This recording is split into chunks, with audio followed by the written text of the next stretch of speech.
저는 해외에 살고 있습니다. 이민 온 지는 5년이 좀 넘었고 지금은 레스토랑을 운영하고 있습니다. 나이는 23살이고 키는 180이 조금 안 되고요. 남들처럼 처음에 영어로 고생하다 어느 정도 말문이 트인 뒤론 하고자 했던 일도 하고 몇 개월 전에 처음으로 제대로 여자도 사귀고 있다.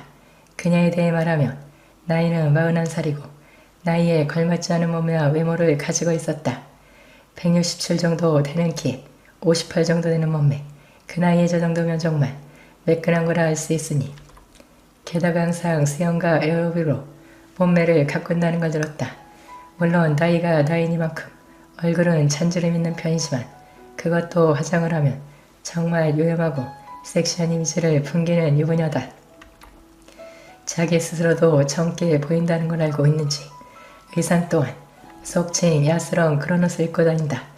남자들 하여금 한번 만나보고 싶다는 충동이 들 만큼 왜 주변 친구의 엄마가 고리타분한 전형적인 펑퍼진 아줌마만 아니면 가능만 하다면 있다면 만나고 싶은 충동이 들 텐데 정말 잘 가꾼 몸매와 남자들이 좋아하는 야스러운 분위기까지 있다면 만나고 싶을 것이다.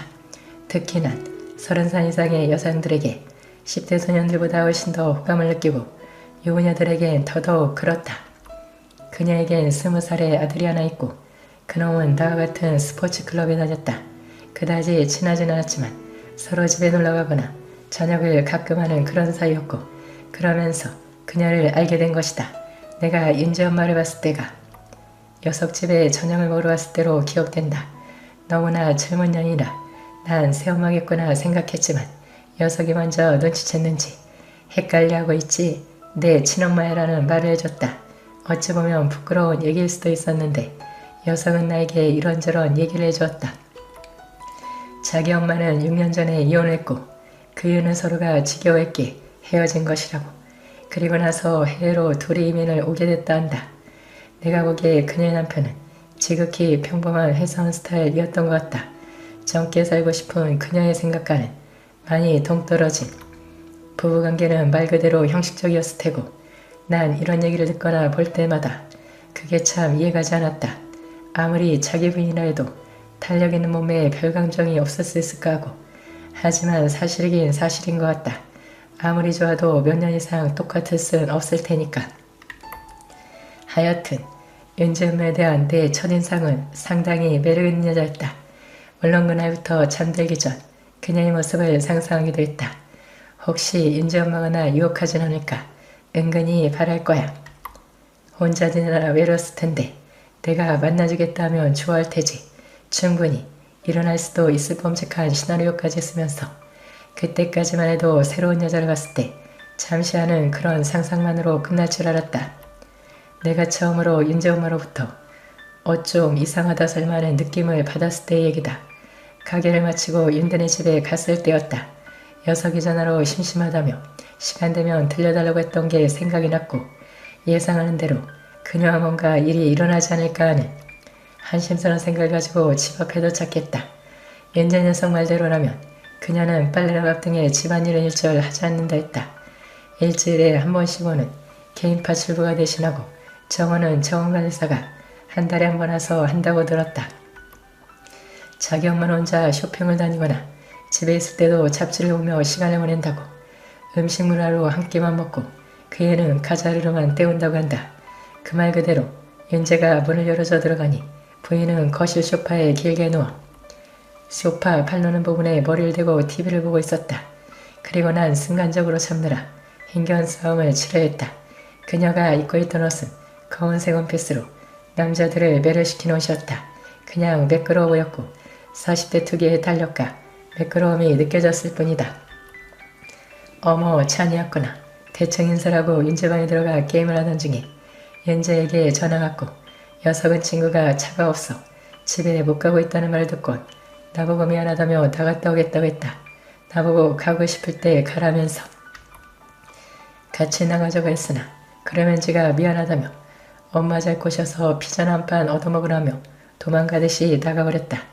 그 말에 음흉한 생각이 떠올랐는지 남자는 어쩔 수 없다. 녀석이 그렇게 하고 나서 혼자 게임을 하다 괜히 한번 거실로 나가봤다. 부인은 이야 물 한 잔 마시는 거였으나 뻔하지 않은가. 혹시 무슨 일이 있길 바라거나 연재 엄마 몸매 좀 보고 싶은 게 진짜 이었을 테니까. 연재 엄마는 거실 없었다. 당연히 1시간 이상 흘렀으니 아직까지 있을 가능성은 희박하였으니까. 안방문이 닫혀있는 걸 봐선 방 안에 있는 것 같았고 그때가 9시가 좀 넘은 시간이라 자기에 씻거나 화장을 지우던가 그러고 계시리라 생각 들었다. 귀를 대고 들으니 연재 엄마의 소리나 잠기지 않은 샤워실 문과 같은 사부야 일은 일어나지 않았다. 다시 방에 들어가거나 집으로 가기 왠지야시오. 거실에 TV를 켜고 몇 분간 보고 있었다. 맞다. 혼자서 이러고 있으면 아줌마가 야시한 옷을 입거나 맥주를 원하거나 유혹을 할 것 같다라는 변태 생각은 여전했다. 딸깍 소리와 함께 연재 엄마의 방문이 열렸을 때도 그런 생각을 하고 있을 때였고 내 눈에 먼저 들어온 건 역시 그녀의 옷차림. 늦은 시간에는 어울리지 않는 청바지에 하얀 면티 그리고 TV의 이름을 잘 모르겠는데 청 같은 걸 거치고 매듭묶은 그런 차림이었다. 게다가 면티는 배 부분이 드러나 있는 배꼽티였다. 난 엉거주춤 일어나 어색한 웃음을 지었고 그녀도 싱긋 웃으며 부엌 쪽으로 들어갔다. 소파에 앉아서도 곁눈질로 그녀를 훔쳐봤고 냉장고를 열고 허리를 숙일 때는 아주 대놓고 뚫어져라. 부인을 탐닉했다. 여기서 그녀의 이상한 행동을 난 느꼈다.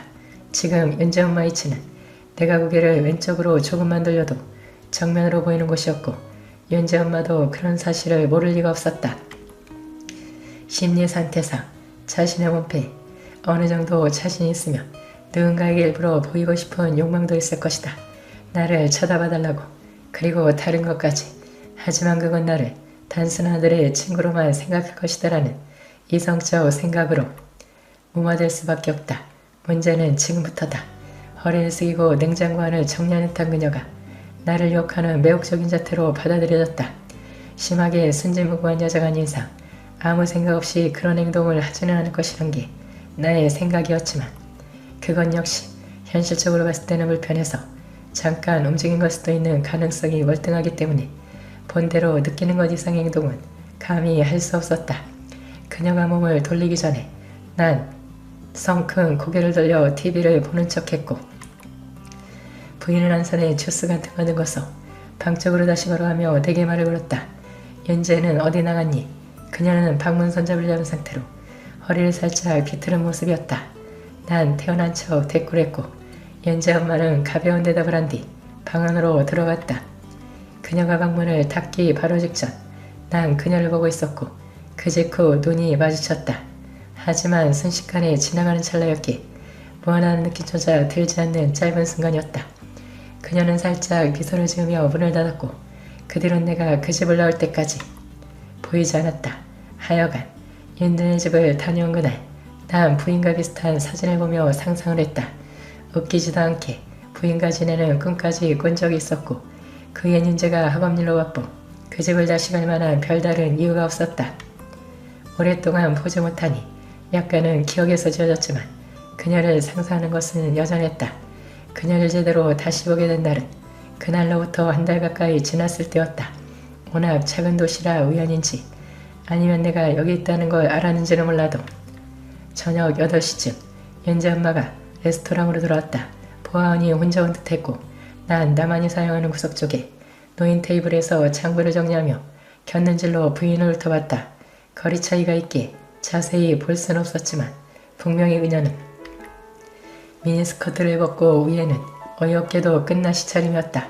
서빙 목적으로 고용한 친구가 가려는 걸 내가 직접 하겠다고 그랬고 녀석은 변 희한한 꼴 타군다는 듯한 표정으로 나를 쳐다봤다. 상당히 속보이는 행동이지만 지가 어쩔 경가. 내가 왕인데. 메뉴판을 들고 윤재 엄마에게 다가가자 그녀는 나를 잠깐 보고 고개를 돌리자마자 다시 쳐다봤다. 마치 이제야 알아봤다는 식으로 어머나 찬이 맞지? 예 참 좁네요. 혼자 오신 거예요. 윤재는 한국에 갔다고 들었는데. 그러게 말이야. 나 혼자 있는데 말이지. 그나저나 너무 반갑네. 그 위에도 몇 마디 대화가 오갔지만 내 머릿속엔 나 혼자 있는데라는 그녀의 말을 가지고 온갖 더러운 생각을 하고 있었다. 빨간색 립스틱에 제법 두터운 화장을 한 듯 보였고 눈 쪽엔 반짝이라거나 그런 걸 바른 티가 확연히 났다. 윤지 엄마는 음식을 골랐는지 나를 올려다보며 주문했고 난 고급 레스토랑 단골이 아니고서야 잘할 수 없는 샴페인과 요리 방식에 대해서 헛소리를 늘어놨다. 조금이라도 그녀의 풍긴 외모를 즐기고 싶었기 때문이다. 그녀가 식사를 하는 동안 난 윤지 엄마 등 뒤쪽 테이블에 앉아 작업을 하면서 쉬지 않고 여인의 허리상 등을 감상했다. 나이 마흔인 유부녀는 어떤 식으로 반응을 보일지 아무래도 나이도 있고 경험도 풍부하니 적극적으로 나올 것이다. 그녀는 상당히 천천히 요리를 들었다. 음식이 나온 지 30여 분이 지났지만 아직도 한참 남아있었다. 한 입 먹고 무슨 생각을 하는지 지를 한 번씩 쳐다보고 뒤쪽에 있는 나와도 2번이나 눈이 마주쳤으니까 그때마다 짧은 눈웃음으로 끝났을 뿐이었고 이번이 그녀에게 다가설 수 있는 2번째 기회였다. 저 음식이 별로인가요? 뻔한 질문과 뻔한 대답. 윤지 엄마는 나에게 혼자 먹기만 하다며 앉기를 건의했다. 마다할 리 없는 난 그녀와 마주보는 자리에 앉았다. 커피 한 잔을 시킨 후 부인을 탐닉하며 대화를 나눴다. 그리고 그날 처음으로 그녀의 이름을 알게 됐다. 윤지 엄마 이름은 이선아. 옛날이라 외모에 비해 그다지 어울리는 이름 아니었다. 어느덧 그녀가 온 지도 1시간이 넘었고 커피까지 다 마신 상태였다. 금방이라도 일어날 분위기를 느끼고 난 은근슬쩍 그녀를 한번 떠보기로 했다. 가실 때는 어떻게? 그냥 택시 타야지. 버스 타긴 시간이 좀 늦은 것 같네. 저 그럼 제가 집까지 모셔다 드릴게요. 어차피 전 9시 이후엔 할 게 없거든요. 물론 거짓말이다. 매일 장부 매상 정리, 알바들 시간 체크해야 하고 몇 번 메뉴가 얼마나 나갔는지 등등을 파악하려면 2-3시간 잡아먹는다. 그러나 지금 그건 중요치 않았다. 어떻게 해서라도 이런 밤 시간에 그녀와 함께 자리를 조금이라도 더 가져야 한다. 선아는 미안한 듯한 표현을 한두 번 했지만 결국엔 내 제의를 받아들였다. 내 차는 2인승이다. 뒷자리 자체가 없는. 그러므로 좌석이 좀 넓은 편. 그녀는 의자를 뒤로 빼고 여있는 공간을 만든 후 다리를 꼬았다. 이미 어두워질 대로 어두워진 시간이라 슬쩍 보는 것만으로도 밤이 만들어내는 그 특유의 분위기에 난 들떠 있었다. 난 이때 다시 한번 이 여자는 자식이 있는 평범한 엄마가 아니란 걸 느꼈다. 아무리 아들뻘이라 해도 난 남자이고 이쁘고 몸매 좋은 여자를 보면 여자가 유혹을 하면 거절하기 힘든 나이다. 그녀 정도의 일이라면 그러한 것을 모를 리가 없을 것인데 이런 시간에 남자 옆에 앉아 다리가 훤히 들여다보이는 자세를 취하고 있다는 건 남자 입장에서는 일종의 유혹이라 생각할 수 있기 때문이다. 그녀의 집으로 가면서 몇 번이나 근질거렸는지 모른다. 워낙 작은 도시라 금세 그녀의 집 앞에 도착했고 윤지 엄마는 혼자 심심하다며 얘기 좀 하다 가라고 했다. 밤 10시에 심심하다니 뭘 어쩌란 말인가. 확실히 이 여자는 남자를 필요로 하는 것 같았다. 하지만 아직까지도 내 생각의 확신은 들지 않았다.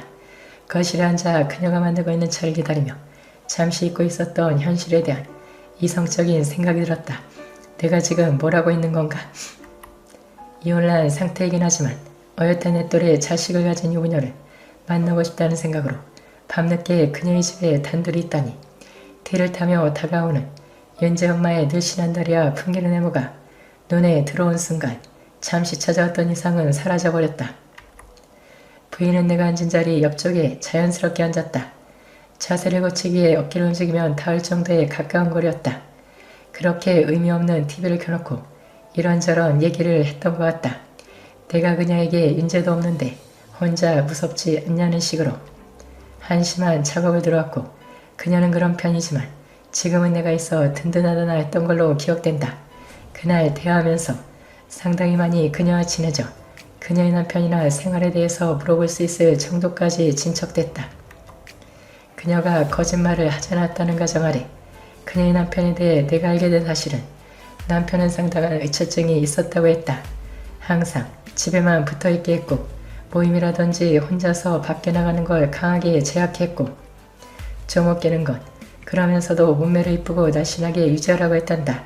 스포츠 센터 대신 집안에서 할 수 있게끔 운동기구들을 사들였고 가끔씩 자신이 트레이닝복 차림으로 땀이 나도록 운동을 하라고 시키고선 그 장면을 지켜보곤 했다고 한다. 그 얘기를 하면서 그 사람 참 이상하지라고 했길래 대부분 남자들이 그런 걸 좋아하긴 한다라고 답해주니 나는 어떠냐고 그런다. 나 역시 그런 모습의 여성을 일부러나이라도 우연히 보게 된다면 굳이 눈을 돌릴 생각은 없을 것 같다고 얘기하니 그녀답게 유연하게였으며 남자들은 다 똑같구나란 말을 했었다. 그녀 집에 들어온 지도 1시간이 넘었을 쯤 이제는 일어서야 할 상황에 뜻밖의 그녀가 먼저 내가 원하던 말을 꺼냈다. 술 한잔하지 않겠냐고. 밑자의 본전인데 거절할 이유 없었다. 윤지 엄마의 이선화 맥주를 3캔인가 마셨을 때쯤 그녀는 불편하다며 옷을 갈아입고 나온다며 방으로 들어갔다. 나는 그니 야한 옷을 입고 나오길 바랬지만 부인 입은 거 몸에 딱 달라붙는 쫄바지와 티셔츠 평범한 건 아니었다. 윤지 엄마도 술을 좀 마실 줄 아는 여자였다. 10캔 정도가 비었을 때쯤 그녀는 다리를 꼬고 담배가 있냐 물었다. 속으로는 약간 놀랬지만 내색은 하지 않았다. 나 담배 피는 줄 몰랐지. 네, 근데 요즘 흔하잖아요. 그런 거에 대해 별다른 생각 없거든요. 찬이는 여자친구 있는 것 같은데 재밌어. 그냥 그렇죠 뭐. 싸우기도 하고. 전 저보다 나이가 많은 여자를 좋아하거든요.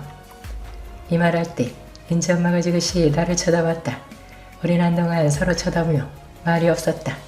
윤지 엄마는 중년의 나이답게 내가 감당하기 힘들 정도로 적극적이었다. 1시간이 넘어도 그녀는 조금 더 필요한 모습도 보이지 않았다.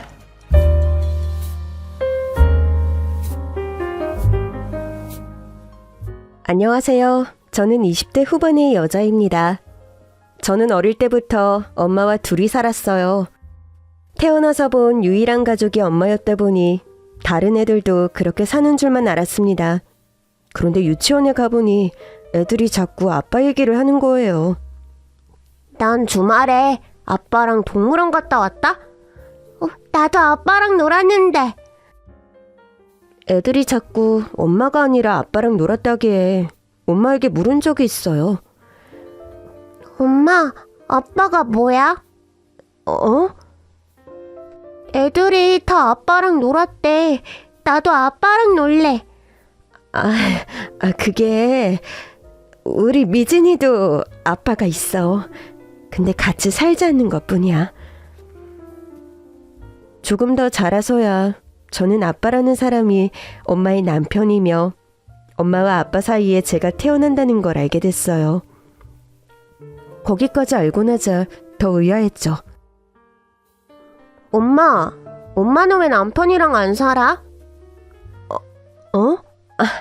그게 엄마가 남편이랑 안 사니까 나도 아빠랑 못 살잖아. 얼른 아빠한테 오라고 해. 그게 누구나 사는 모습이 다 다른 거야. 아빠가 있어도 같이 못 사는 애들도 있어. 어릴 땐 엄마의 말이 의아했는데 조금씩 더 크면서 부모님이 이혼한 친구들도 알게 되면서 우리 엄마 아빠도 이혼한 건가 생각했습니다. 엄마, 아빠랑 이혼했어? 아니? 뭐? 이혼도 아니라고? 근데 왜 아빠랑 안 살아? 그럼 아빠가 외국에서 일해? 그건 아니고. 엄마, 다 지어낸 거지? 뭐? 아니, 아빠가 진짜 있긴 한 거야? 하물며 부모님이 이혼한 친구도 아빠와 한 달에 한 번은 만난다고 하더라고요. 저처럼 아예 아빠의 얼굴조차 모르고 사는 애들은 정말 없더라고요. 아빠가 용돈을 줬다는 친구, 아빠의 생일이나 외식을 한다는 친구. 부모가 둘인 게 당연한 친구들 사이에서 전 늘 의문 하나를 품고 살았습니다. 특히 아빠가 일하고 엄마가 살림만 하는 친구들을 볼 때면 엄마가 저렇게 살 수도 있는 거구나 싶어서 부러웠어요. 저희 엄마는 늘 일을 했거든요. 제가 어릴 때부터 남의 집 가정부 일을 하시면서 저녁이면 그 집에서 먹고 남은 반찬을 꼭 싸우셨고, 제가 조금 자란 뒤에는 식당에서 일하셨는데 그때도 늘 식당에서 남은 찬거리를 싸우시곤 했어요. 그래서 제가 늘 먹는 반찬은 남의 집에서 가져온 반찬, 식당에서 남은 반찬이었습니다. 어릴 땐 철이 없어서 왜 맨날 같은 반찬만 먹느냐고 불평도 많이 했어요. 그런 다음 날이면 엄마는 천근만근으로 보이는 무거운 몸으로도 달걀을 사와 부쳐주곤 했죠. 나중엔 그마저도 질려서 버렸지만 지금 생각해보면 엄마가 홀로 일을 하며 저를 키우는 일이 얼마나 힘에 부쳤을까 싶어요. 엄마는 자면서도 늘 일을 하는 잠꼬대를 하거나 앓는 소리를 내곤 했습니다. 고등학생이 됐을 때 아빠라는 존재 자체를 잊고 살았어요. 내가 하도 아빠를 찾으니까 엄마가 그냥 둘러댔다고 확신한 뒤기도 했고 엄마가 아프기도 했고요. 제가 고3 때 엄마는 결국 시한부 판정을 받았는데 살갗만 남았다 싶게 앙상하게 말라 있었습니다. 병원에서도 더는 할 수 있는 치료가 없다며 강한 진통제를 처방해준 뒤 퇴원을 권유했어요. 앙상하게 마른 엄마를 데리고 집으로 돌아오는 길, 엄마가 그러더라고요. 우리 딸이랑 동화처럼 예쁜 집에서 사는 게 꿈이었는데 살면 되지. 엄마도 마음이야 그러고 싶지. 근데 딸, 엄마가 없어도 넌 혼자가 아니라는 거 잊지 마. 엄마가 없으면 난 혼자지. 어떻게 혼자가 아니야. 네가 왜 혼자야? 너한테 아빠가 있잖아. 엄마가 갑자기 저조차 잊고 있었던 아빠 얘기를 꺼내더라고요. 나한테 아빠가 진짜 있었어? 그럼 엄마가 거짓말하는 줄 알았어? 당연히 거짓말인 줄 알았지. 아빠가 있다고는 하는데 한 번도 날 보러 안 왔으니까. 엄마는 거짓말한 적 없는데 넌 아빠가 있어. 다만 정말 사정 때문에 같이 못 산 것뿐이야. 집에 도착해 엄마를 안방에 눕히는데 엄마가 서랍장을 가리키더라고요. 저기 아래서 두 번째 칸 오른쪽 구석에 보면 함이 하나 있을 거야. 저는 엄마가 갑자기 왜 서랍장에 있던 함을 찾는 건지 의아했지만 하라는 대로 함을 가져왔습니다. 엄마는 살갗만 남은 것처럼 앙상하게 마른 손으로 그 함을 열었어요. 그러더니 가장 밑에 고이 모셔두었던 것 같은 반지함을 꺼냈습니다. 아빠가 엄마한테 준 반지야. 엄마는 애틋한 표정으로 반지를 보더니 그걸 저에게 주었습니다. 이게 진짜 아빠가 준 거라고? 엄마한테 결혼하자고 줬던 반지. 근데 왜 결혼 안 했어? 엄마는 생각에 잠긴 채 한동안 대답이 없었고 그저 그 반지를 잘 갖고 있으라고만 했습니다. 잃어버리지 말고 잘 간직하고 있어. 엄마의 소원은 제가 성년이 될 때까지만 살아있는 것이었습니다. 저의 소원은 엄마가 기적적으로 살아나 제가 결혼을 하고 아이를 낳아 기르는 모습까지 모두 볼 수 있는 것이었습니다. 하늘은 엄마의 소원을 들어줬어요. 제가 20살이 되던 해 엄마는 길고 고통스러웠던 투병 생활을 마감했습니다. 문상으로 온 사람들은 제가 불쌍하다고 했지만 전 엄마가 더 불쌍했어요. 평생을 저 하나 낳고 키우다가 고통스럽게 세상을 떠났으니까요. 마지막으로 눈을 감은 엄마의 얼굴을 보는데 비로소 늘 일그러져 있던 얼굴이 편안해 보이더라고요. 엄마의 얼굴을 보며 다짐했습니다. 엄마, 나는 씩씩하게 잘 살다가 엄마 있는 데로 갈게. 그때까지는 엄마도 자유니까 편하게 쉬고 있어. 알겠지? 다시 만나면 다시 내 엄마 해주는 거다. 그러나 세상에 혼자 남겨졌다는 걸 왜 몰랐겠어요. 엄마를 보내고 한 달쯤 지냈을 때서야 저는 엄마의 짐을 하나씩 정리하기 시작했습니다. 그리고 엄마와 살던 집을 처분한 뒤 혼자 살 만한 원룸을 마련했어요. 그건 엄마의 유언이기도 했는데 저는 엄마의 유언을 반만 따랐습니다. 엄마의 유언은 제가 엄마의 재산을 처분해 대학에 진학하는 것이었습니다. 미진아, 엄마 떠나고 나면 보험금 5천만 원이랑 엄마 명의의 집이 너한테 갈 거야. 그럼 집 처분해서 너 혼자 살 만한 집으로 옮기고 보험금이랑 집 처분하고 남은 돈 가지고 꼭 대학에 가서 공부해. 당장엔 앞이 안 보이는 것 같아도 대학도 가서 공부하다 보면 길도 열리고 네 시야도 넓어질 거야. 그러나 전 여윳돈으로 적금을 들었고 대학 진학은 포기했습니다.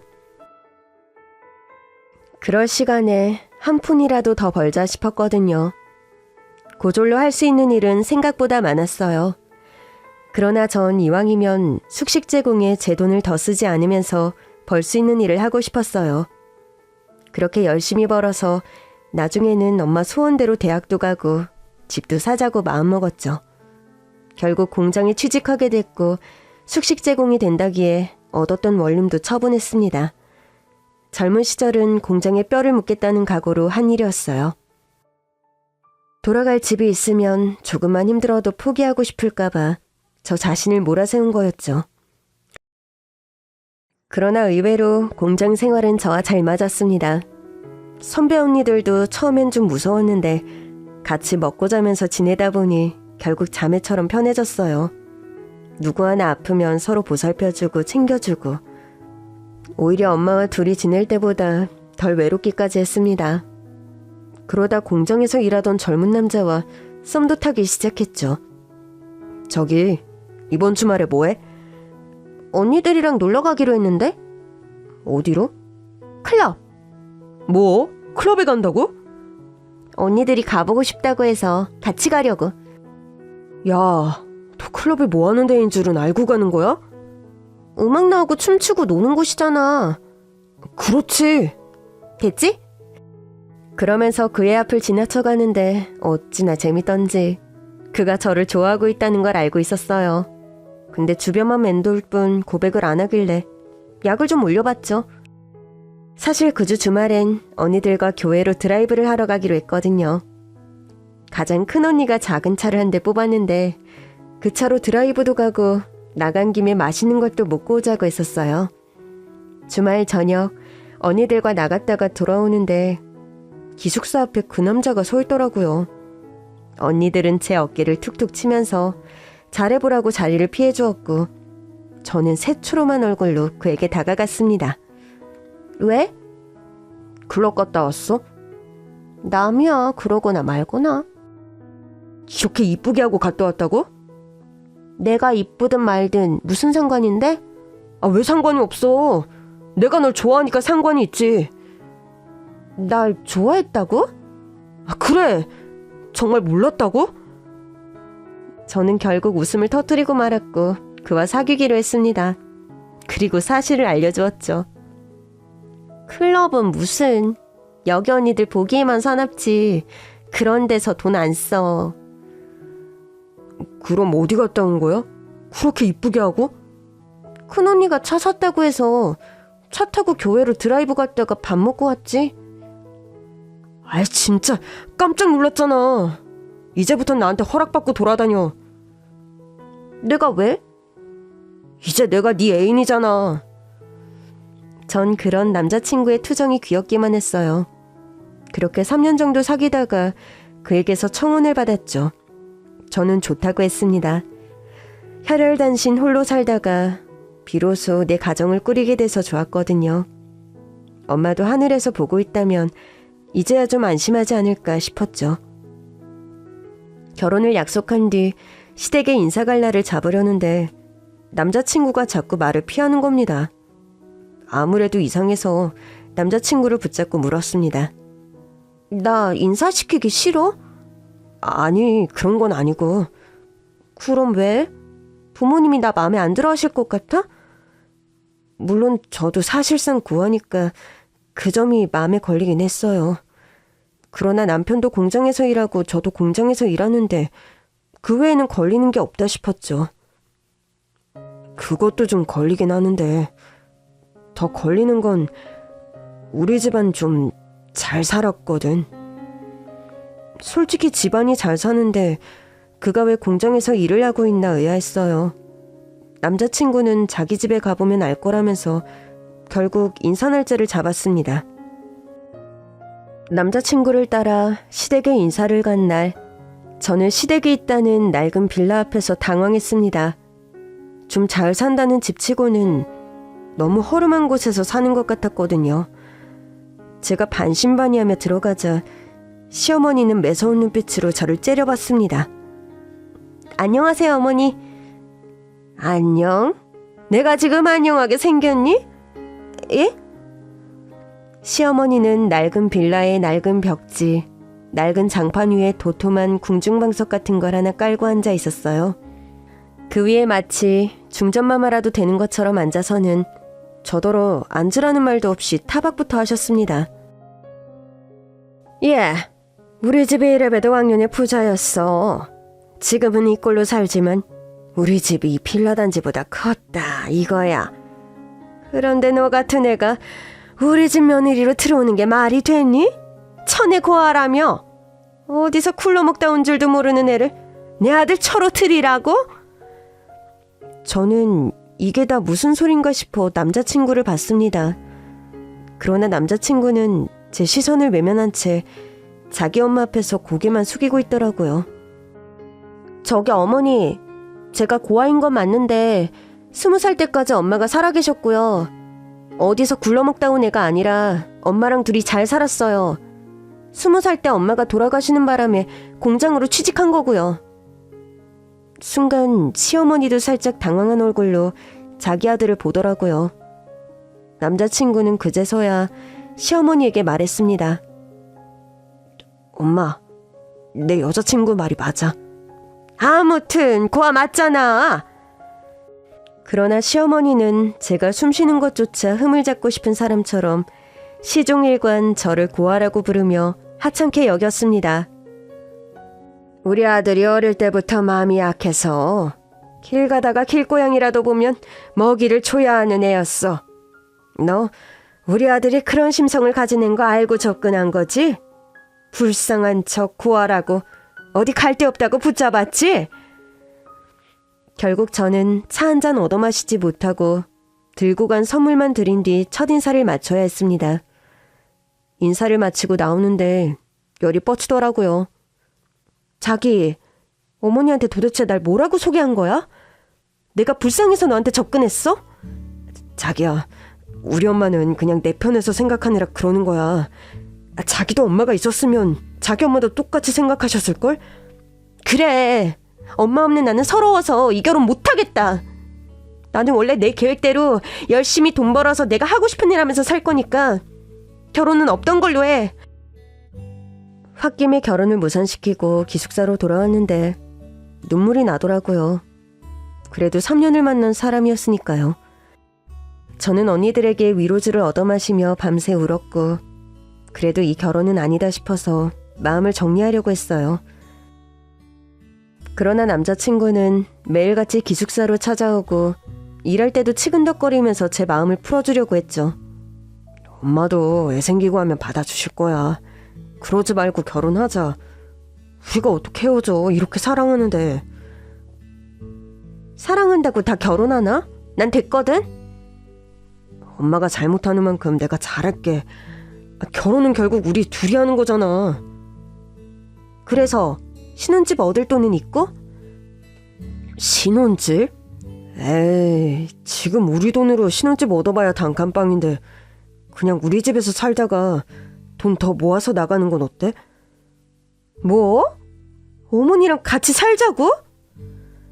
내가 엄마한테 잘 얘기해볼게. 너도 모아둔 돈 별로 없을 거 아니야. 저는 엄마와 살던 집을 처분한 돈과 엄마가 남긴 보험금까지 합치면 통장에 돈이 조금 있었어요. 그러지 말고 내가 많이는 아니어도 우리 신혼집 얻을 정도는 있어. 그냥 우리끼리 살자. 어머니 저렇게 날 싫어하시는데 어떻게 살아? 그랬더니 며칠 뒤에 시어머니가 공장으로 저를 찾아오신 겁니다. 우리 아들한테 들었다. 내가 섭섭하게 해서 결혼 안 한다고 했다며? 괜히 말이나 그렇게 하는 거겠지. 안 봐도 뻔해. 남자친구가 하도 매달려서 하긴 할 건데 합가는 못해요. 따로 살게요. 예, 너 내가 불쌍하지도 않니? 예? 갑자기 시어머니가 자기가 불쌍하지 않냐고 저를 다그치는 겁니다. 하루아침에 재산 다 잃고 그런 구질구질한 빌라에서 사는 내가 불쌍하지도 않냐고. 돈이 있으면 합쳐서 더 좋은 집에서 같이 살 생각을 해야지. 니들만 새 집에서 살겠다는 거야? 한마디로 시어머니는 제 돈과 자기 집을 판 돈을 합쳐서 아파트를 마련해서 같이 살자는 얘기였고, 처음엔 남자친구를 통해 완강히 거절했어요. 그러나 시어머니가 저를 찾아와 여러 번 설득하셨고, 자신이 섭섭하게 한 게 있다면 용서해달라는 말까지 하시더라고요. 결국 전 합가를 허락했고 돈을 합쳐 아파트를 얻기로 했습니다. 그렇게 결혼 후 합가를 해서 살던 어느 날, 제가 당직이라 공장에 남아있던 날이었어요. 공장 입구에 웬 고급 승용차가 서 있더라고요. 무슨 일인가 싶어 다가갔는데 갑자기 차 안에서 고급 양복을 입은 남자가 내리는 겁니다. 누구시죠? 여기 주차하시면 안 돼서요. 저는 용건을 말했을 뿐인데 그 남자분이 저를 보면서 막 눈물을 흘리시는 겁니다. 아니, 저기 아저씨, 차 빼라고 한 게 울 일은 아니잖아요. 저는 너무 당황해서 그 아저씨를 달래보려고 했지만 그 아저씨는 울먹이면서 저에게 말했습니다. 미진아, 아빠야. 그러나 전 너무 놀라서 뒷걸음질 치고 말았습니다. 얼굴조차 모른 채 살았던 아빠가 그렇게 나타날 수는 없다고 생각했어요. 제 아빠라던 그 아저씨는 도망가던 제 뒤에 대고 소리쳤습니다. 네가 태어난지 몰랐어. 집안 반대로 엄마랑 헤어졌는데 얼마 전에 네 엄마가 세상을 떠났다는 걸 알고 그제야 딸이 있다는 걸 알았어. 전 황급히 건물 뒤에 몸을 숨겼고 저도 모르게 눈물이 나더라고요. 그 아저씨는 계속해서 저를 향해 소리쳤습니다. 너랑 엄마랑 살던 집에도 없고 찾느라 시간이 좀 걸렸어.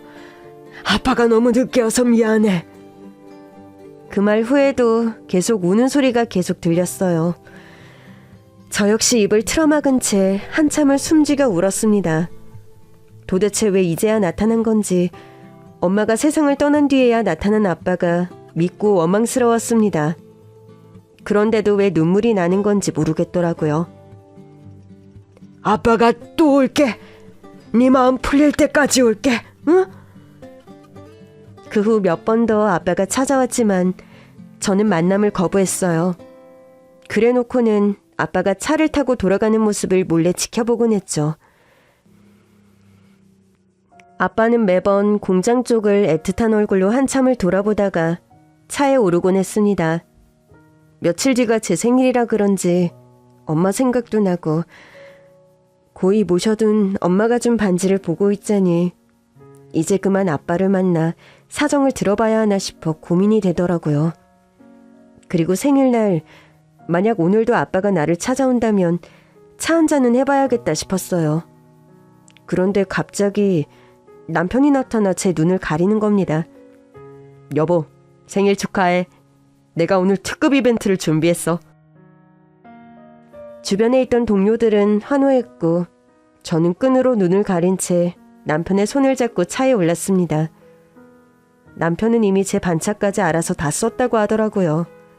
한참을 가서 끈을 풀었을 때 저는 호텔 안 고급 식당에 앉아 있었습니다.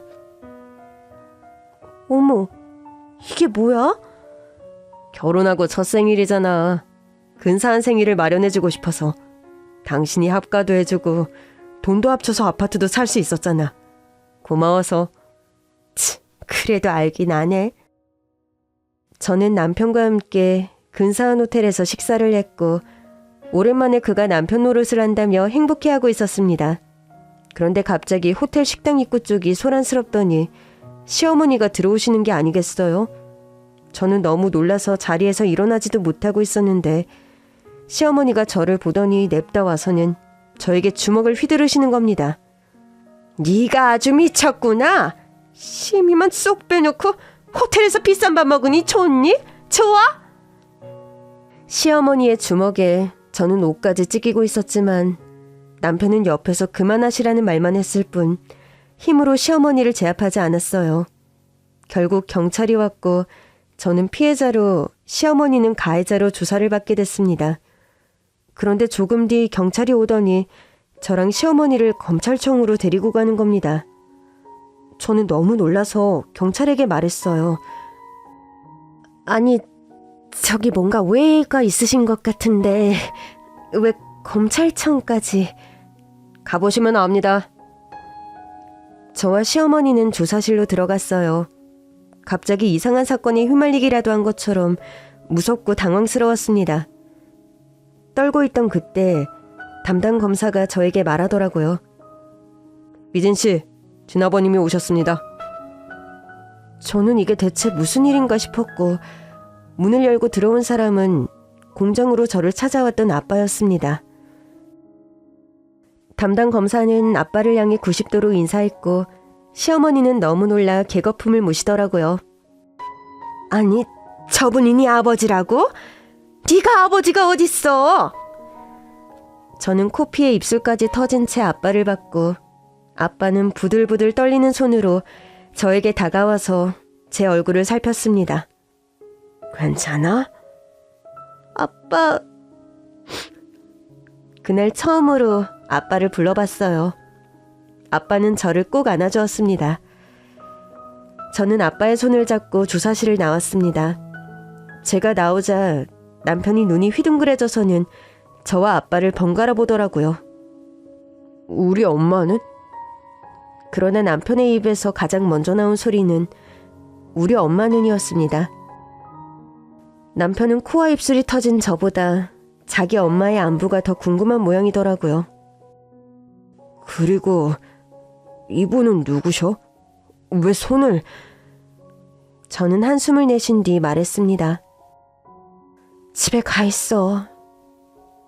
저는 짧게 말한 뒤 아빠와 다시 걸었고 아빠가 저에게 물었습니다.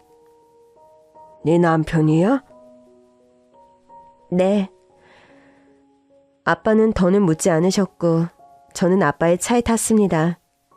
아빠는 저를 데리고 아빠의 집으로 갔어요.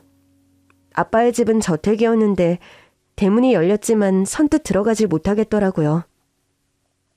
왜? 어색해서? 아니, 그게 아니라 아빠 부인도 있는 거 아니에요? 아빠 미혼이야. 들어가자. 알고 보니 아빠는 정부 고위직에 있는 사람이었어요. 집도 잘 사는 것 같은데 여태 미혼이었다니 믿기지 않더라고요. 집으로 들어가 보니 정말 일하는 아주머니들 그리고 할머니 할아버지가 계셨습니다. 저를 본 할머니는 눈시울을 붉히셨고 할아버지는 표정은 무뚝뚝하셨지만 잘 왔다며 제 등을 토닥여 주셨습니다. 우리는 같이 저녁을 먹었고 저녁을 먹은 뒤 할머니가 말씀하셨어요. 오늘은 아빠랑 얘기 나누고 할머니 할아버지랑은 차차 또 얘기하자. 네. 저는 얼떨떨했습니다. 집안의 반대로 헤어졌다는 건 아빠에게 들었으니까 잔뜩 긴장했는데 할머니 할아버지는 계속해서 저를 애틋하게 보시더라고요. 식사 후 저는 집사 아주머니의 도움으로 깨끗하게 씻었고 새 옷도 입었습니다. 그 사이 의료진이 온 건지 제 얼굴도 치료해 주더라고요. 내일 편하실 때 내원하셔서 정밀 검사부터 받으시죠. 네? 저 괜찮은데? 아버님께서 신신당부하셨어요.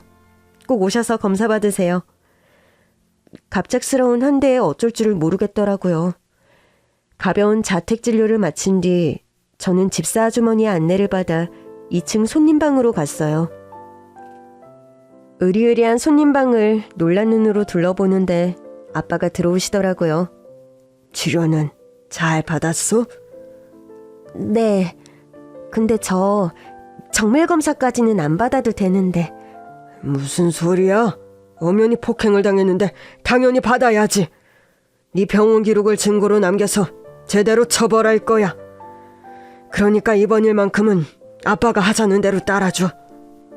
아빠의 눈빛이 무서울 정도로 단호했고 저는 일단 알겠다고 했어요. 아빠는 저에게 계속 미안하다고 하셨습니다. 미안해. 내가 너무 늦게 알았어. 몇 달 전에 동창회에 가서야 네 엄마가 세상을 떠났다는 걸 알았어. 그런데 동기들이 네 엄마가 혼자 딸을 길렀다는 거야. 내가 그 사람을 모르겠어. 내 딸일 것 같더라고. 그럼 엄마랑은 동창이셨던 거예요? 어릴 때 내가 몸이 약해서 지방에 있는 별장에서 지냈거든. 거기서 고등학교에 다녔는데 그때 네 엄마를 만났지. 그런 얘기도 처음 들어요. 네 엄마 성격이 안 했을 거야. 나한테도 너 가진 걸 비밀로 했던 사람이니까. 전 아빠가 하도 저를 안 찾아오길래 엄마가 거짓말한 줄 알았어요. 아빠가 있다고. 아빠가 정말 미안하다. 내 잘못이야. 그때 네 엄마가 날 찾아왔을 때 눈치를 챘어야 했는데. 엄마가 언제 찾아갔는데요? 엄마랑 결혼하겠다고 부모님께 말씀을 드렸었어. 하지만 반대가 극심했지. 집안 차이가 너무 심하다고. 반대에 부딪혀서 밖에도 못 나가고 방에 갇혀 있는데 어머니가 나한테 그러시는 거야. 네 여자친구한테 돈을 주면서 헤어지라고 했더니 그 돈을 받았다고.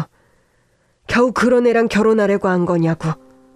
난 너무 화가 났었어. 우리 사랑이 겨우 그거였나 싶고 네 엄마를 이해할 수 없었지. 그래서 부모님한테 마지막으로 네 엄마를 한 번만 만나고 오게 해달라고 했어. 그렇게 찾아갔더니 네 엄마가 눈 하나 깜짝 안 하고 그러는 거야. 돈은 받을 만해서 받았으니까 너는 네 주제에 맞는 삶을 살라고 그러는 거야. 결국 돈 때문에 사랑을 포기한 거냐고 따져 묻는 나한테 엄마가 그러더라. 나중에 알게 될 거라고. 내가 왜 이 돈이라도 받아야 했는지. 아빠는 그 말을 끝으로 한참을 울었습니다. 네가 뱃속에 있었던 거지. 어차피 결혼 허락은 못 받을 것 같으니까 널 키우기 위해 그 돈이라도 받아야 했던 거야. 우는 아빠를 보는데 저도 눈물이 나더라고요. 왜 눈치를 못 챘을까? 난 그 후로 너희 엄마를 미워하기만 했어. 그 증오의 힘으로 공부만 했던 것 같아.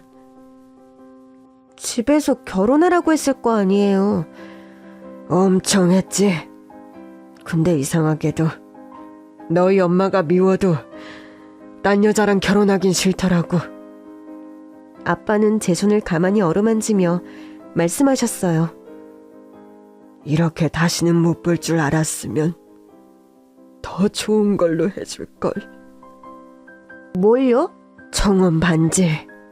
집에서 반대당하느라 용돈까지 다 끊겨서 겨우 있는 돈 털어서 반지를 샀는데 네 엄마는 그걸 받고도 그렇게 환하게 웃더라고. 저는 그제야 엄마가 준 결혼 반지가 생각났어요.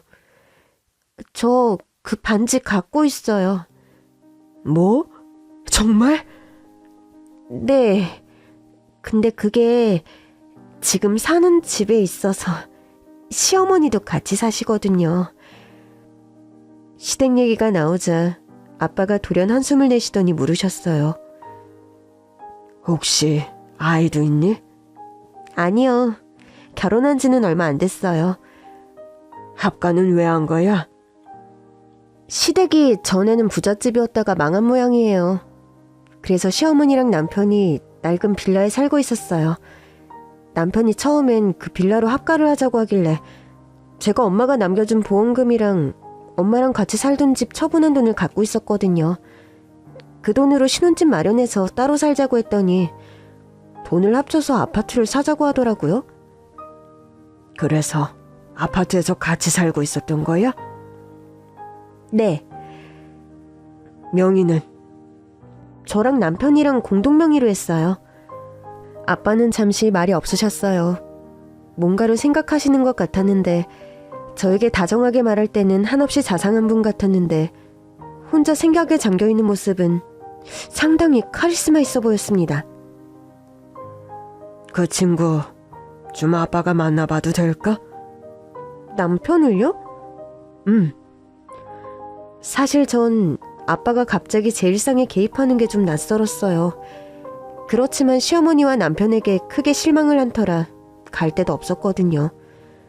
일단은 아빠의 집에 있으면서 정밀검사도 받았고 시댁과의 문제도 해결하기로 했습니다. 다음날 아침 병원에서 정밀검사를 받는데 남편에게서 전화가 왔습니다. 왜 우리 엄마가 여태 연락이 안 되는 거야? 당신 설마 진짜 우리 엄마 고소했어? 와이프는 눈탱이가 밤탱이가 됐는데도 그저 엄마. 저는 저녁에 밖에서 보자고 한 뒤 전화를 끊었고 일단 남편까지 없는 사이 시댁으로 가서 엄마가 남겨준 반지를 가지고 나왔습니다. 반지를 찾아서 나오자 기사 아저씨가 당연하다는 듯 저를 아빠의 집으로 데리고 갔어요. 그리고 좀 어색해서 쭈뼛거리며 들어갔더니 제가 오기만 기다리셨던 건지 할머니가 제 손을 꼭 잡더니 처음 들어가 보는 방으로 데리고 가시더라고요. 이 방, 너 없는 사이에 청소 싹 해서 새 가구로 다 들였어. 어때? 마음에 드니? 예쁘긴 한데 방은 왜? 네 방이야. 할머니, 저 유부녀예요. 사는 집도 있고요. 언제든 네가 와서 지내도 되는 네 방이라는 뜻이야. 할머니는 아직 자신을 경계하는 저를 보며 또다시 눈시울을 붉히셨어요. 이럴 줄 알았으면 그냥 네 엄마랑 네 아빠 눈 딱 감고 결혼시킬걸. 그때는 그냥 결혼시켜서 네 엄마도 더 공부하게 하고 잘 살게 해주면 된다는 생각을 못했어. 남의 시선에만 급급해서. 저는 아직 몸이 안 좋은 상태였고 일단 할머니가 꾸며준 방에서 약을 먹은 뒤 잠들었습니다. 그리고 저녁 시간에 맞춰 남편과 만나기로 한 레스토랑으로 갔어요. 남편은 먼저 도착해서 어리둥절한 표정을 짓고 있더라고요. 당신 하룻밤 사이에 진짜 무슨 일이라도 있었던 거야? 어제 손잡고 나간 그 아저씨랑 무슨 사이라도 돼? 조사실에 있었던 시어머니야 아빠의 정체를 바로 들을 수 있었지만 남편은 아직 아빠의 정체를 모를 때였어요. 하도 어이없는 오해를 하기에 한마디 했습니다. 당신, 엄마한테 주먹질 당한 와이프를 하루 만에 보고도 처음 하는 소리가 그게 다야? 아니, 어이가 없잖아. 당신 같은 짠순이가 이렇게 비싼 레스토랑을 예약했다고? 아빠가 해주신 거야. 아빠도 곧 오실 거고. 아빠라니? 당신이 아빠가 어딨어? 이 사람이 진짜 하루 만에 머리가 어떻게 됐나? 당신이 무슨 아빠가 있어? 어머니 돌아가시고 고아의 집도 없이 주말에도 공장 기숙사에서 지냈잖아. 그래서 내가 불쌍해서 결혼하자고 했니? 그래, 솔직히 당신 처지면 군말 없이 결혼할 줄 알았어. 우리 집이 몰락한 부잣집이라 결혼도 못할 줄 알았는데 예쁘기도 하고 싹싹하길래 고아여도 저 정도면 데리고 살만하다 싶었다. 왜? 그런 주제에 기껏 걷어준 우리 엄마를 고소해? 당신 어머니 현행범으로 체포된 거야. 사람들 다 보는 데서 나한테 주먹 쓰셨잖아. 그러니까 당신이 말을 잘해줘야지. 내가 당신만 데리고 고급 호텔 가서 섭섭해서 그러신 거잖아. 그렇게 섭섭했으면 자기 아들한테 화풀이 하시든가. 그때였습니다. 불쑥 아빠가 제 옆자리로 와 앉으시더라고요.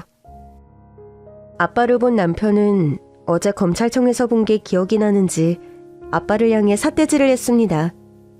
아니, 당신 뭐야? 왜 우리 와이프 옆에 앉는데? 당신은 내 말은 듣고는 있는 거야? 내가 아빠 오신다고 했잖아. 뭐? 이분이 진짜 당신 아버지라고? 그래서 우리 딸한테 아빠가 있는 게 불만인가? 진짜 확인은 한 거예요. 검사는 해보고 딸이라고 해야죠. 아내도 알아. 예, 엄마 어릴 때랑 똑같이 생겼거든. 그러면서 아빠는 저를 애틋하게 보셨지만 남편은 또다시 산통을 깨는 말만 했습니다. 아니, 이 사람 어머니가 다른 남자랑 낳은 딸일 수도 있잖아요. 저는 남편을 한심하게 보면서 가방에서 엄마의 반지함을 꺼냈어요. 아니, 이건... 기억 나세요? 아빠는 보자마자 그 반지함을 알아보시더라고요. 아빠는 반지를 꺼내더니 그 반지를 꼭 쥔 손을 가슴에 얹었습니다. 그 사람이 이 하찮은 반지를 간직해줬구나. 그런 아빠를 보는 제 마음은 복잡했습니다. 엄마를 사랑했던 건 분명해 보이는데 오해로 인해 평생을 찾지도 않다가 엄마가 세상을 떠난 뒤에야 절 찾아오신 거잖아요. 아무리 그래도 진작하기는 해보세요. 제 와이프가 속이는 거면 어떡하려고 이러세요? 딱 보니까 엄청 잘 사시는 것 같은데 사기치기 딱 좋잖아요. 저는 어이가 없어서 남편을 봤습니다. 먼 눈에는 뭐만 보인다고. 당신 지금 그걸 말이라고 해? 아빠는 반지를 다시 반지함에 고이 넣더니 저를 보며 말했습니다. 미진아, 아빠는 네가 좋은 선택을 하며 살았으면 좋겠어. 어디까지나 네가 선택할 문제지만 내가 보기에 너희 시댁과 네 남편은 너에게 좋은 선택 같지가 않아. 너도 이번 일을 통해서 뭔가를 느꼈을 거라고 믿는다. 아빠는 저를 따뜻한 눈으로 한참을 보셨고 곧이어 남편을 보며 말했습니다. 자네 어머니는 합당한 처벌을 받게 될 거야. 내가 그렇게 되게 할 거네. 그제야 남편은 정신이 좀 든 건지 아빠에게 냅다 고개를 숙이며 부탁하더라고요. 저희 어머니 나이가 많으세요. 나보다 어리더군. 예? 그게... 근데 또 고생을 많이 하셔서. 전에는 집이 좀 살았더군. 뭐 엄청난 부자까진 아니어도 꽤 사는 편이었는데 그 재산은 다 어디 갔나? 그걸 어떻게 아셨어요? 엄마가 아버지 돌아가시고 스트레스가 심하셔서 노름을 좀... 저는 깜짝 놀랐습니다. 설마 우리 집도 나 몰래 담보대출 받고 난 건 아니지? 아니, 그건... 아무리 찾아도 당신 도장이 없어서 못하셨어. 기가 막혀서 진짜. 당신은 어머니한테 대출해드리려고 했단 말이야? 그럼 어떡해. 우리 엄마가 불쌍하잖아. 하루아침에 아버지도 잃고 돈도 잃고. 안 그래도 지금 불법으로 노름하신 것도 걸려서 추가 입건됐어. 예? 자네는 자네 와이프 얼굴에 난 상처는 신경도 쓰지 않는군. 지금 그게 중요해요? 저희 엄마가 추가 입건까지 됐다면서요. 아빠는 자리에서 일어나셨습니다. 미진아, 아빠는 먼저 차에 가 있을 테니까 얘기 잘하고 와. 그 순간 아빠가 절 보면서 눈으로 뭔가를 말하는 것 같았어요. 마치 마무리를 잘하라는 듯 제 손에 패를 쥐어주신 것 같았죠. 아빠가 나간 뒤 남편은 눈치를 살피더니 대뜸 저에게 그랬습니다. 진짜야? 진짜 당신 아버지냐고. 얼핏 봐도 대단한 분 같은데? 그게 중요해? 내가 어떻게 하면 돼? 내가 어떻게 하면 우리 엄마 풀어줄 건데? 지금껏 한 번도 본 적 없는 남편의 모습이 당혹스러웠어요. 시어머니가 옆에 없는 남편은 마치 유아기로 퇴행한 사람처럼 어리숙하고 불안해 보였어요. 나랑 이혼하면 돼. 뭐? 그러면 내가 아빠한테 잘 말해볼게. 진짜야? 그러면 우리 엄마 풀어줄 거야? 사실 마음의 결정을 한 건 아니었어요. 다만 남편의 모습이 하도 어이가 없어서 저도 모르게 나온 말이었는데 남편은 이혼할 수 없다는 말은커녕 그렇게만 해주면 되냐고 되묻더라고요. 이 남자에게 저는 뭐였나 싶었습니다. 저는 큰 충격과 함께 그 자리에서 일어났습니다. 이혼 서류 보낼 거니까 2장 찍어. 저기... 제가 나가려고 하니까 남편이 저를 붙잡더라고요. 혹시나 저를 붙잡으려는 건가 싶어서 돌아봤어요. 집은? 뭐? 집 말이야. 우리 공동명의였잖아. 이혼하고도 계속 그렇게 둘 순 없으니까 그냥 내 명의로 하면 안 될까? 보니까 당신은 꽤 돈도 있는 아버님도 만난 것 같고 나랑 엄마는 그 집마저 없으면 어떡해. 너 혹시 마마보이니? 아니 무슨 그런 말을. 나는 그냥 엄마가 없으면 못 사는 것뿐이야. 그게 마마보이야. 만약에 그때 내가 끝내 합가 안 한다고 했으면 너 나랑 결혼도 안 했겠네? 당연하지. 내가 불쌍한 우리 엄마를 혼자 두고 결혼할 만큼 널 사랑한 줄 알아? 저에 대한 배려가 없는 건 기본. 저를 다치게 한 자기 엄마의 편만 드는 남편의 모습에 오만 정이 다 떨어지더라고요. 더는 고민할 이유가 없었습니다. 주차장으로 갔을 때 아빠는 차문 앞에서 초조하게 저를 기다리고 계셨어요. 제가 보이자 냉큼 달려와 제 어깨에 재킷을 걸쳐주시더라고요. 아직 몸도 안 좋을 텐데 아빠가 너무 서둘렀지? 미안해. 저를 세상에서 가장 귀한 사람처럼 대해주는 아빠를 보고 있는데 제가 너무 외로웠다는 걸 깨달았어요. 이혼하려고요. 당장은 힘들 거야. 하지만 곧 괜찮아질 거야. 너는 네 삶을 살게 될 거니까. 저는 아빠의 품에 안겨 또 한참을 울었어요. 아빠가 여전히 믿고 어색한데 그런데도 기댈 때가 아빠밖에 없더라고요. 그렇게 아빠의 집으로 돌아가서 이혼 절차를 마무리할 때까지 지냈어요. 이혼 서류를 내고 돌아오는데 할머니가 온갖 대학교 팸플릿을 보여주셨어요. 학교 다닐 때 공부도 잘했다며? 아빠 닮았으면 당연히 잘할 거야. 이제부터라도 공부해서 대학 가자. 우리가 다 해줄게. 그런데 이혼의 스트레스 때문이었을까요? 갑자기 할머니가 하는 말이 불편하더라고요. 저희 엄마도 똑똑했어요. 그래. 그랬겠지. 얼떨에 아빠의 본가에서 계속 지내긴 했는데 갑작스러운 환경 변화와 이혼 스트레스 때문인지 마음이 자꾸 불편하더라고요. 그래도 아빠에게는 조금씩 마음이 열리고 있었는데 엄마 혼자서 저를 키우다가 세상을 떠나게 만든 할머니와 할아버지에게는 여전히 마음이 열리지 않았습니다. 제 마음을 읽은 건지 어느 날 아빠가 교회에 있는 아담한 전원주택으로 저를 데리고 갔어요. 여기 아빠 별장이야. 엄마가 동화처럼 예쁜 집에서 살고 싶다고 한 적이 있었거든. 너한테라도 보여줄 수 있어서 다행이다. 집안을 둘러보는데 정말 엄마 생각이 나더라고요. 왜 이제야 나타났어요? 엄마가 얼마나 힘들게 살았는데 이제 와 이런 걸 나한테 보여주면 뭐해요? 엄마는 하나도 못 봤잖아요. 네 마음이 풀릴 때까지 아빠가 언제까지고 사과할게. 당분간은 아무 생각하지 말고 쉬기만 해. 할머니도 연락 못하게 할 테니까 걱정하지 말고, 어? 그날 이후 저는 한동안 잠만 잤어요.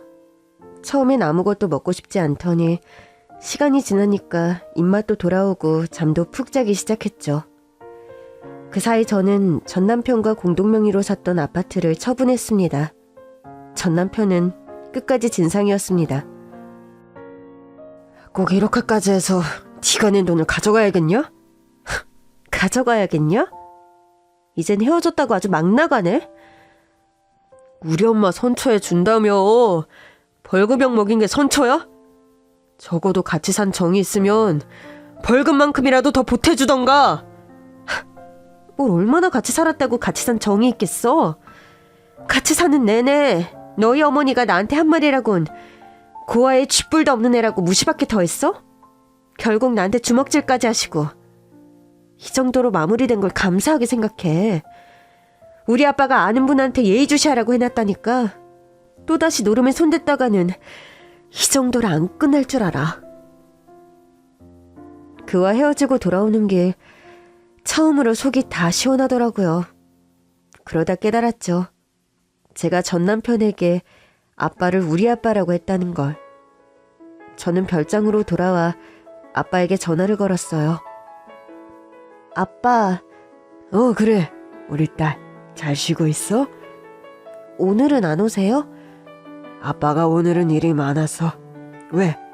아빠가 지금 갈까? 아니에요. 농담이에요. 아빠가 내일 너 좋아하는 망고 케이크 사서 갈게. 망고 케이크랑 삼겹살도 먹고 싶어요. 그럼 마당에서 구워 먹으면 되겠다. 좋아요. 이제 화가 좀 풀렸어? 아빠 손잡고 검찰청에서 따라 나설 때부터 이미 풀렸어요. 아니, 아빠가 공장에 매일같이 찾아올 때부터 다 풀렸던 것 같아요. 근데 저도 모르게 어린애처럼 투정을 부리고 싶었나 봐요. 너는 어릴 때 아빠한테 어리광도 못 부리고 자랐잖아. 아빠는 네가 뭘 하든 다 좋아. 망고 케이크랑 삼겹살은 제가 쏠게요. 오늘은 전 남편이랑 집 처분하고 왔어요. 아빠가 갑자기 나타나서 네 인생에 너무 개입을 했나 싶었는데 잘 선택해줘서 고마워. 공부도 할게요. 할머니한테도 그렇게 말해주세요. 조만간 본가로 들어간다고. 아니야. 너 하고 싶은 대로 해. 네가 원하면 아빠가 서울에 네 집도 따로 마련해줄게. 아직은 좀 적적해서요. 가족들이랑 같이 살아볼게요. 정말? 사실은 할머니가 널 많이 보고 싶어 하셔. 할아버지도. 다시는 공부하라는 소리 안 하신다고 나한테 몇 번을 다짐하셨나 몰라. 공부할게요. 사실은 엄마 유언이기도 했어요. 제가 대학 가서 공부하는 거. 그래? 그럼 아빠가 이제라도 엄마 소원 하나라도 이루어줄 수 있게 기회를 줄래? 그럼 아빠 소원은 제가 이루어드릴게요. 내 소원? 내 소원은 그냥 너야. 그러니까요. 제가 아빠 딸 한다고요. 설마 너 내 호적에 등록해주겠다는 거야? 네. 그렇게 우리 부녀는 화해했고 비로소 한 가족으로 다시 살아가고 있습니다.